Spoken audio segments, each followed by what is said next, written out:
Dikkat! Ushbu video faqat 18 yoshdan katta tomoshabinlar uchun mo'ljallangan. Assalomu alaykum. Bugungi videoda bir Xbet platformasida hisob yaratish jarayonini sodda va tushunarli tarzda ko'rib chiqamiz. Agar siz ilk bor ro'yxatdan o'tayotgan bo'lsangiz, ushbu qisqa qo'llanma sizga yordam beradi.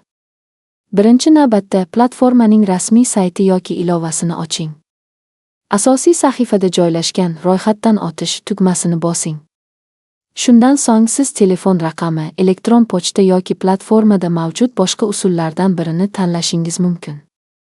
Telefon orqali ro'yxatdan o'tishda mamlakat kodini tanlang va faol foydalanayotgan raqamingizni kiriting. Agar elektron pochta orqali ro'yxatdan o'tishni tanlasangiz, doimiy foydalanadigan email manzilingizni yozing. Keyin kuchli va ishonchli parol yarating. Ro'yxatdan o'tish oynasida promo kod maydoni mavjud bo'lsa, u yerga bir Xbet promo kodini kiritishingiz mumkin.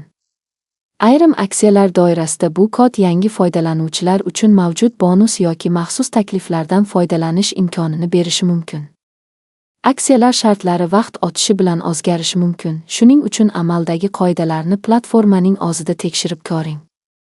Barcha ma'lumotlarni tekshirib chiqqaningizdan so'ng ro'yxatdan o'tishni yakunlang. Agar telefon yoki elektron pochta orqali tasdiqlash kodi yuborilsa, uni kiritib hisobingizni faollashtiring. Hisob ochilgach, profilingizdagi ma'lumotlarni to'liq va aniq kiriting. Bu kelajakda hisobni tasdiqlash va boshqa xizmatlardan foydalanishda qulaylik yaratadi. Akkauntingiz xavfsizligi uchun parolingizni boshqalarga bermang va imkon bo'lsa, qo'shimcha xavfsizlik funksiyalaridan foydalaning.